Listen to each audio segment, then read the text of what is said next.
안녕하세요. GTQAI 필기 부분 파트 5의 챕터 3 정책 및 이해관계자 관점의 섹션 2 저작권자 고려사항에 대해 함께 알아보겠습니다.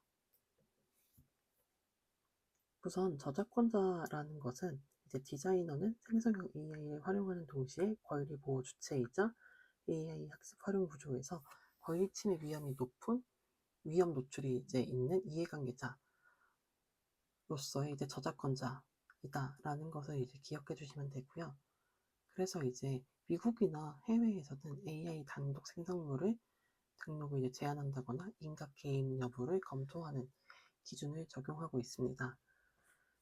그리고 이제 디자인 분야에서는 생성형 AI 결과물 등록 시 AI 활용 여부에 명확한 기록을 이제 필요로 하고 상업적으로 활용이 가능한지에 대해서 이제 고려한 등록 범위 설정이 필요하게 됩니다.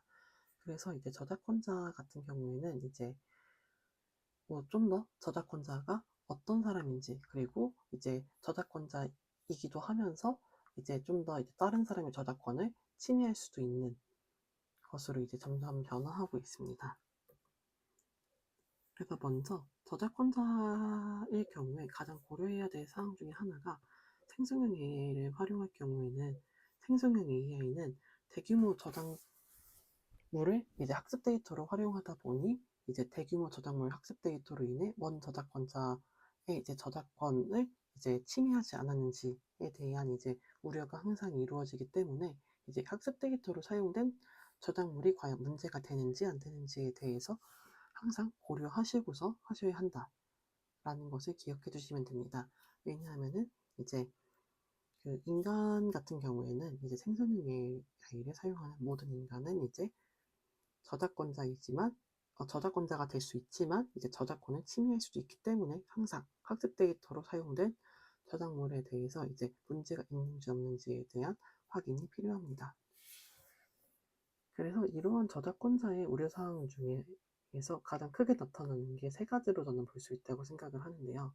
먼저 첫 번째로 자신의 작품이 무단으로 학습되었는지에 대한 우려가 존재하고요. 두 번째로는 학습 결과가 자신의 스타일에 모방하는지에 대한 우려가 있고, 세 번째로는 경제적 이익이 창작자에게 환원되지 않는 구조에 대한 이제 걱정이 존재합니다.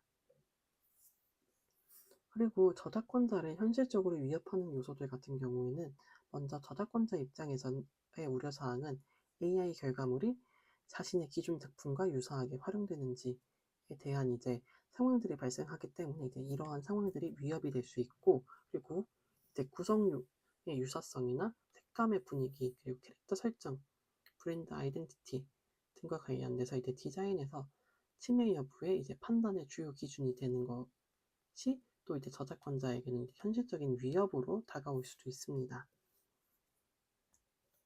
그래서 저작권자 같은 경우에는 이제 우선 자신의 저작물이 어디에서 어떻게 사용되는지 파악이 어렵기 때문에 이러한 이제 어려움들은 이제 학습 데이터 포함 여부의 어려움과 그리고 결과물 생성 과정의 불투명성 등으로 인해서 저작권자는 이제 통제권이 약화된다라는 문제가 존재하고요. 그리고 이제 국내에 모두 학습 데이터의 투명성과 함께 이제 다양한 대응 방안에 대해서 항상 논의가 되고 있고, 그렇기 때문에 저작권자 정보 접근권 보호를 위해서 지속적으로 이제 제도적으로 이제 논의가 되고 있습니다. 하지만 현재 이제 논의가 활발하게 이루어지는 것이 정확한 규정이 내려와 있지는 않기 때문에 항상 정책과 이제 그 산업적 대응 흐름을 살펴보셔야 한다라는 것이 존재합니다. 지금까지 이제 저작권자 고려사항에 대해서 함께 알아보았고요. 일단 생성형 AI를 사용할 때에는 이제 나도 이제 저작권자가 될 수 있지만 다른 사람의 저작권을 침해하는 사람도 될 수 있다라는 관점에서 항상 기억해 두시면 됩니다.